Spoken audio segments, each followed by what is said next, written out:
From Bapatla. I have started my career from పెద్దోర్నాల ప్రాథమిక విద్య, high school ప్రకాశం జిల్లా పెద్దోర్నాలలో పూర్తి చేశాను. ఇంటరు, డిగ్రీ ఎస్ఎన్ కాలేజ్ నర్సరావుపేటలోను మరియు ఆంధ్ర యూనివర్సిటీలో డాక్టరేట్ చేయడం. డాక్టరేట్లో కూడా ఉత్తమ పరిశోధనకు బంగారు పథకం కూడా వచ్చింది. నాకు ఆంధ్ర యూనివర్సిటీ గోల్డ్ మెడల్ కూడా లభించింది. ఆ తర్వాత మొట్టమొదటగా హై స్కూల్లో పనిచేశాను. ఏపీఎస్ ద్వారా ఎగ్జామ్ రాసి తర్వాత జూనియర్ కాలేజ్ లెక్చరర్గా 9 ఏళ్ళు.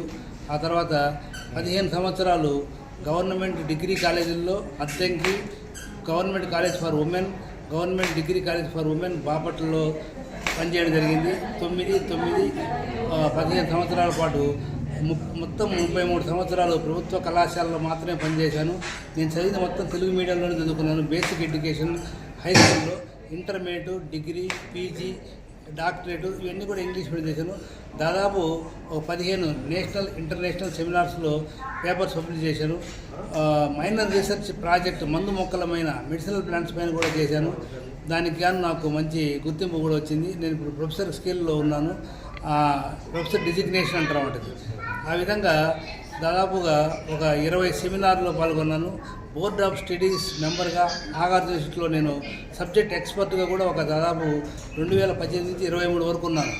నాగార్జున యూనివర్సిటీలో బాటనీ అండ్ మైక్రోబయాలజీ డిపార్ట్మెంటు, అలాగే మేరీ స్టెల్లా కాలేజీ, అలాగే ఎస్ఆర్ఆర్ అండ్ సివిఆర్ కాలేజీలో కూడా బోర్డ్ ఆఫ్ స్టడీస్ మెంబర్గా మరియు సబ్జెక్ట్ ఎక్స్పర్ట్గా గవర్నమెంట్ కాలేజ్ ఉమెన్స్లో కూడా పనిచేయడం జరిగింది. ఈ విధంగా నాకు టీచింగ్ అంటే చాలా ఇంట్రెస్ట్. అందువల్ల నేను బీఈడీ, ఎంఈడీ కూడా చేశాను. ఆ టీచింగ్ హై స్కూల్ నుంచి స్టార్ట్ చేసి నేను డిగ్రీ కాలేజీలో పూర్తి చేయడం జరిగింది. 31/8/2025 నేను గవర్నమెంట్ డిగ్రీ కాలేజీలో రిటైర్ అయ్యాను బాపట్లలో. ఆ విధంగా నా ప్రస్థానం పూర్తయింది. Thank you sir, thank you very much. Telugu English medium అనేది ఎంత కష్టం అవుతుంది ఏంటి? తెలుగు మీడియం చదివితేనే చాలా ఉపయోగం ఉంటుంది. Basic education must be in Telugu medium. మనకు కాన్సెప్ట్ అర్థం కావాలంటే తెలుగు మీడియంలోనే ఉండాలి. నేను ఎలిమెంటరీ స్కూలు మరియు ఇవన్నీ కూడా తెలుగు మీడియం చదువుకున్నాను, హై స్కూల్లో కూడా. కానీ మనకు ఏ విషయమైనా కానీ బేసిక్ కాన్సెప్ట్ మొత్తం కూడా మనకు తెలుగులో ఉంటేనే అర్థమవుతుంది. ఇంగ్లీష్ మీడియం చదువుకునే పిల్లలకు మార్క్స్ వస్తుంటాయి, బాగానే 100% మార్క్స్ వస్తున్నాయి, కానీ వాళ్ళ కాన్సెప్ట్ అనేది తెలియదు.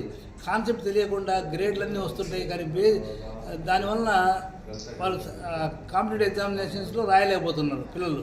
మార్క్స్ వస్తున్నాయి, గ్రేడ్లు వస్తున్నాయి, కానీ ఇంగ్లీష్లో మాట్లాడగలుగుతున్నారు. ఆ కాన్సెప్ట్ అనేది అర్థం కావాలంటే must be basic education must be in Telugu medium. ఆ విధంగా ఉంటేనే ఎవరైనా కానీ షైన్ అవుతారు.